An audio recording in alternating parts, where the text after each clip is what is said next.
Okay, so you know when you're like picturing a character right in your head, like in D&D. Mm-hmm. It's so easy to just jump to those stats, right? Like strength, intelligence, all that stuff. Yeah. All those numbers that really define like what they can do. Right.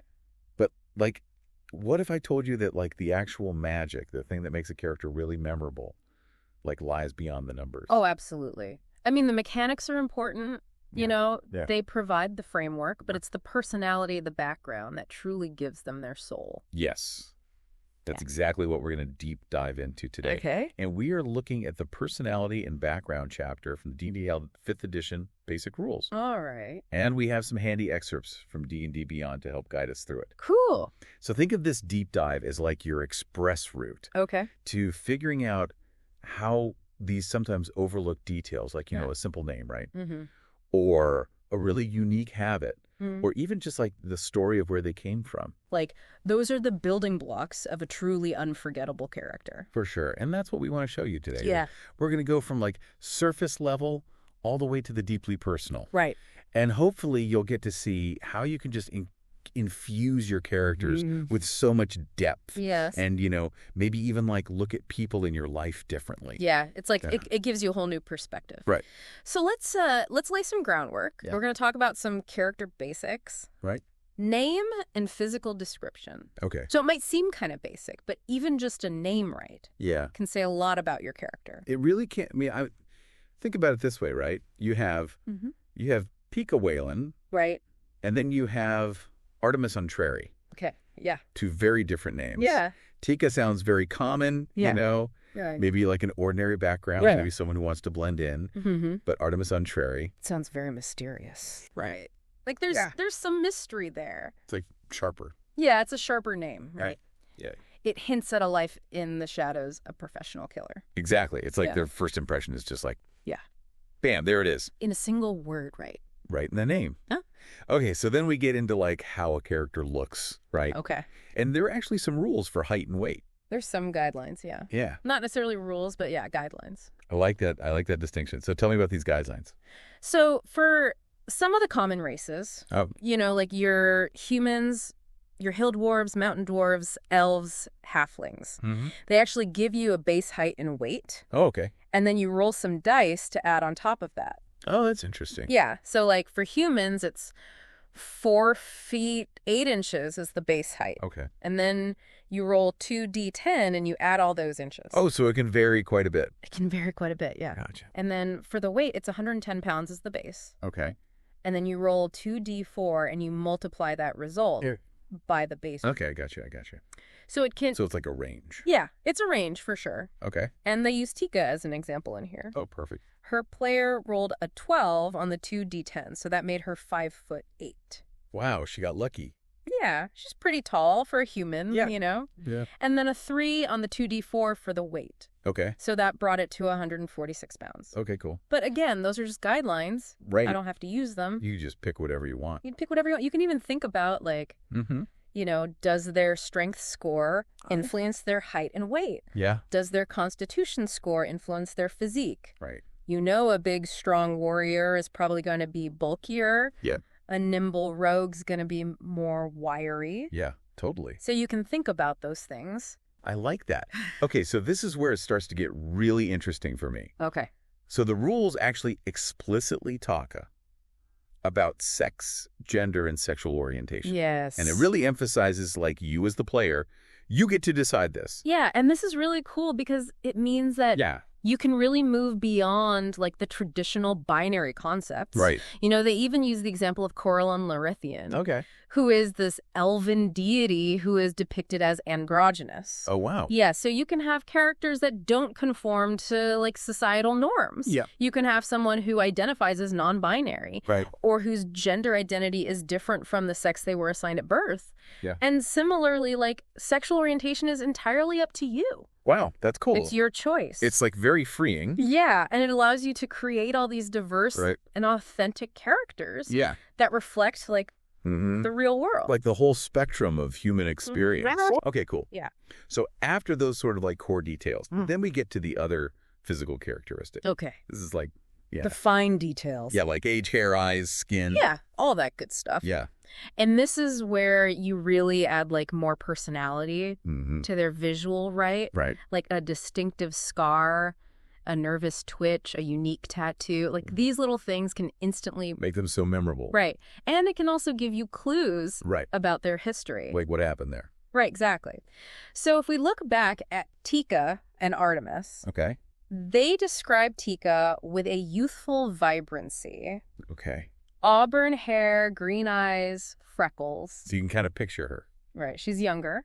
Yeah. A little bit naive, perhaps. Yeah.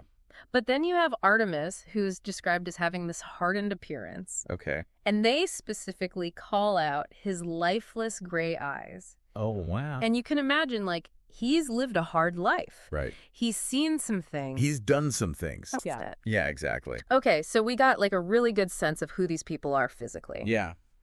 Now let's get into the moral compass. Right. We're going to talk about alignment. Okay. And I feel like this is something that can be very confusing. Yes, especially for new players. For newer players, yeah. Yeah. What is alignment? So alignment is basically a way to categorize a character's general moral and ethical outlook. Okay. So it's based on two axes. Okay. One is their morality. Right. Are they good? Are they evil? Or are they neutral? Right. And then the second axis is their attitude towards order in society. Okay. Are they lawful, chaotic, or neutral? So you're kind of like plotting them on like a graph almost. It's two axes, right? So you can combine them. Right, right. And that gives you 9 distinct alignments. So you got 9 alignments total. 9 total, yeah. Gotcha. And they have a little description for each one. Okay. And some examples. Yeah. Perfect. Let's run through them. Okay, so lawful good characters Okay. believe in doing the right thing as defined by law and order. So these are your classic paladins, right? Gold dragons, that sort of thing. Like the classic heroes. Right, yeah. Yeah. Neutral good characters are just motivated by helping others wherever they can. Okay. So these are your celestial beings. Yeah. Chaotic good characters follow their own conscience, even if it means breaking the rules. Okay. So you've got things like copper dragons or unicorns. Yeah. And then we move into the neutral territory. Okay. So lawful neutral characters prioritize order and rules above all else. Okay. Whether those rules are just or not. Wow, okay. So you've got things like Modrons. Okay. Or a lot of wizards and monks who follow strict arcane traditions. Yeah. Neutral characters just try to avoid taking strong moral stances. They just want balance, you know? Yeah. Druids. Right. Your average townsfolk. Yeah. Just trying to live their lives. Exactly. Yeah. And chaotic neutral characters just value their personal freedom above all else. Okay. They often behave unpredictably, you know, your rogues, your bards, that sort of thing. Okay. And then finally we have the evil alignments. The dark side. The dark side, yeah. Yeah, good. So lawful evil characters methodically take what they want. Okay. They stay within the bounds of a code, though. Right. So you've got devils and blue dragons. Okay. Neutral evil characters are driven by self-interest. Mm-hmm. They'll do whatever it takes to get what they want. Yeah. So you've got things like Yugoloths. Okay. And then chaotic evil characters. This is like the worst of the worst. This is the worst. They are just motivated by cruelty and destruction. Yeah. They don't care about rules Right. or anyone's well-being. Yeah. Your demons, your red dragons, Right. those are chaotic evil. It's classic villains. Yeah. So what's really interesting about this section is it talks about alignment as a conscious choice Okay. versus alignment as like an inherent aspect of their being. Okay, so what do you mean by that? So for a lot of the player races, Right. like humans, dwarves, elves, alignment is a moral compass. Right. It's something that's shaped by their beliefs and their choices. Okay. But for certain beings, like celestials and fiends, Right. like from the outer planes, Yeah. their alignment is like part of who they are. Okay. A devil from the 9 hells is lawful evil. Right. They can't just choose to be chaotic good. Yeah, like that's just not possible. It's like a fire elemental can't choose to be made of ice. I see. It's just part of their nature. That makes sense. And then there are some creatures that don't even have alignment. Okay. Like a shark. Right. Or a wolf. Yeah. They don't have... Like they operate on instinct. They operate on instinct. Yeah. They don't have higher reasoning. Yeah. They don't think about morality. Right. They just do what they do. Yeah. Yeah, exactly. So when we look at our examples, right? Right. Tika's neutral good. Yeah. And that really reflects like her desire to help, her kind heart. Yeah, she's kind. And then Artemis is lawful evil. Mm-hmm. Which totally makes sense. Which makes sense for him. Right, like a professional killer. And it explains his methods. Right, like methodical, but not necessarily good. Right, exactly. Yeah. And the rules even talk about the challenge of playing an evil character. Oh, yeah. Like, how does an evil character function in a party? Yeah, because everyone's trying to work together. Yeah, exactly. And, you know, yeah, it creates conflict. Yeah, for sure. And it's tricky to navigate. Right. Without, like, ruining the group. Yeah. So, you know, it's an interesting thought experiment. Right. But generally, you know, it's better for... Maybe not for a player character. Maybe not for a player character. More of an antagonist. Yeah. Yeah, that makes sense. Okay, so we've got a really good picture of, like... who these characters are, like, inside and out. Yeah. So now let's talk about how they communicate. Okay. Languages. Languages, yeah. This seems pretty straightforward. It does, but, That's right. it can add a lot of believability to your character. So the languages your character knows can tell you about their their travels, who they've interacted with. Right. So your character's race will give them some languages. Okay. And then their background might give them some more. Gotcha. And they're divided into standard languages. Okay. And exotic languages. So let's go through some of the standard ones. Okay, so common is the lingua franca. Yeah. It's the most widely spoken language, yeah, especially like among humans in civilized areas. Yeah. You've got Dwarvish, which is spoken by dwarves and is written in the Dwarvish script. Okay. Elvish is spoken by elves and uses the Elvish script. Yeah. Giant is spoken by larger humanoids like ogres and giants. Yeah. Okay. But it's written in the Dwarvish script. Oh, that's interesting. Yeah. Gnomish is the language of gnomes, also written in Dwarvish script. The dwarves are really getting around. They are, yeah. Yeah. Goblins is used by goblins, hobgoblins, bugbears. Oh, okay. Also written in Dwarvish script. Oh my gosh. Yeah. Halfling is spoken by halflings and uses the common script. Okay. And orc is the language of orcs written in Dwarvish script. Oh my gosh, the Dwarvish script is everywhere. Yeah, it is. I guess they were the first ones to figure it out. Yeah, maybe. Okay, so then we have the exotic languages. The exotic languages. The more rare ones. Yeah, the ones you're less likely to encounter. Right. Unless you're in a very specific place. Right. So abyssal is the language of demons. Okay. And it uses the infernal script. Okay. Celestial is the language of celestials and uses the celestial script. Huh. Draconic is spoken by dragons and dragonborn and uses the draconic script. Yeah. Deep speech is a really weird language used by creatures like aboleths and mind flayers. Okay. It doesn't really have a standard script. Okay. Infernal is the language of devils. Okay. And uses the infernal script. Okay. Primordial is the ancient language of elementals. Mm-hmm. And it's written using Dwarvish script. Oh my gosh, the dwarves again. Yeah, I know. Okay. Sylvan is the language of fey creatures. Okay. Uses the Elvish script. Okay. And then Undercommon is the trade language of the Underdark. Okay. Written using the Elvish script. So much for Undercommon. Yeah, well, it's Undercommon that they use the Elvish script. It's like everyone just adopted. I guess so. For Undercommon. Right.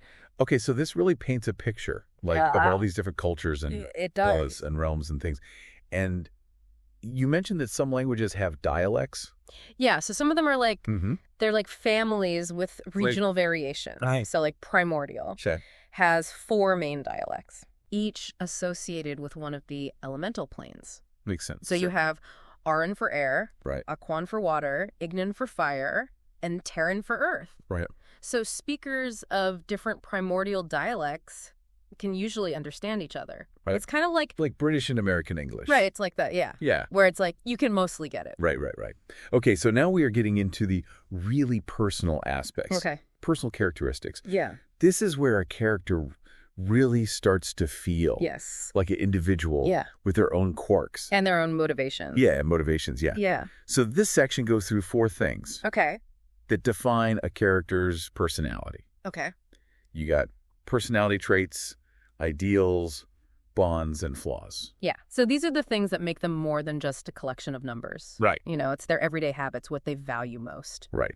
Who they care about, what their weaknesses are. Exactly. Okay, so let's start with personality traits. Right. What makes a good personality trait versus a bad personality trait? So a good personality trait is something that's concise. Okay. But really makes your character stand out. Okay. So it should be specific. Okay. And revealing. Right. So saying I am intelligent is very generic. Right. But saying I constantly lose myself in thought and am oblivious to my surroundings. Yeah, that's so much better. That tells you more, right? Yeah. It gives you an image of this person, and it suggests some role-playing opportunities. Right. You know what's going to happen if they're walking down the street and they're not paying attention. Right, they're going to walk into something. Yeah, exactly. They're going to miss something. And the rules even suggest, thinking about your highest and lowest ability scores. Okay. And how those might manifest as personality traits. Wow, interesting. So that can create some really interesting internal conflict. Yeah, or strengths. Or strengths, yeah. Yeah. So, for example, Tika. Yeah. They say she has a distinct dislike of boastfulness. Okay. Which suggests a certain humility, maybe? Right. Or some bad experiences with arrogant people. Yeah, totally. And then her fear of heights. Yeah. Could stem from her background as a thief, Yeah. She's had to climb some walls. Right, yeah. And maybe she had a bad fall. So it makes sense. Right. And then for Artemis, he's constantly prepared. Okay. And has this chillingly quick confidence. Yeah. So, that reflects his professional nature. Right. He's a killer. Yeah. And he's good at it. Yeah, he knows what he's doing. Exactly. Okay, so next up we have ideals. Ideals. So these are the principles that guide their actions. Ideals are their core beliefs. Yeah, right. It's what they value most. Right. What causes they're willing to fight for. Right. What motivates them. Yeah. And they're often tied to alignment. So the backgrounds that we'll talk about later will give you some suggested ideals that are connected to law, chaos, good, evil, neutrality. Okay. As well as ideals specific to the background itself. Gotcha. So what are some examples for Tika and Artemis? So Tika being neutral, good. Right. She has a strong ideal of valuing all life. Right. And treating everyone with respect. Yeah, she's just a good person. She is. Yeah. And then Artemis, lawful evil. He has an ideal of impartiality. Okay. So he... Almost like a twisted professionalism? Yeah, it's like a twisted professionalism. Yeah. He's not going to let his personal feelings get in the way of a job. Right. He also has a lust for power.